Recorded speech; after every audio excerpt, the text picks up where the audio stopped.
தூமணி மாடத்து சுற்றும் விளக்கெரிய தூவங்கமல துயிலனை மேல் கண்வளரும் மாமான் மகளே, மணிக்கதவம் தாழ்த்துறவாய்.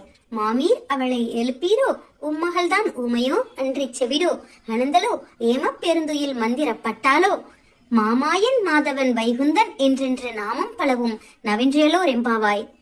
திருவுருவான மாமன் மகளே, மிக உயர்ந்த ரத்தினங்களை கொண்டு உருவாக்கப்பட்ட மாளிகையில் சுற்றிலும் பாவை விளக்குகளும் குத்து விளக்குகளும் ஒளிர்விட்டு பிரகாசிக்கவும், அகில் சந்தனம் சாம்பிராணி புகைகள் கமழவும், உறங்குவதற்கு உரிய உயர்ந்த மென்மையான படுக்கையில் உறங்கிக் கொண்டிருக்கும் மாமன் மகளே, எழுந்து வண்ணச் சீரடிகளை எடுத்து வைத்து மணிகளால் ஆன மணிக்கதவின் தாழ்பாலை திறப்பாயாக. அன்புள்ள மாமி, உங்கள் திருமகளை உடனே எழுப்புங்கள். அடடே, இன்னுமா எழவில்லை?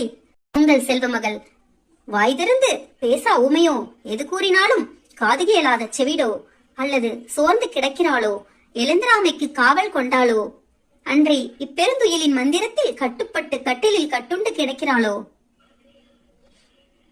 ஸ்ரீ கண்ணனாக திருவுருவெடுத்து அரும்பெரும் மாயச் செயல்களை புரிந்தவனே, தேவி லட்சுமியின் நாயகனே, ஸ்ரீ வைகுண்டத்தில் திருவருள் புரியும் ஸ்ரீ வைகுந்தனே என்று நாங்கள் அவன் திருநாமம் பலமுறை சொல்லுகின்றோமே.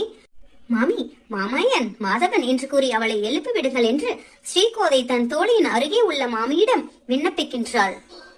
எனவே அனைவரும் ஆசை பேராசை எனும் தூக்கத்தை விட்டு பரமனின் புகழையே தியானிக்க வேண்டும். பரமனின் பாதார விந்தங்கள் போற்றி போற்றி.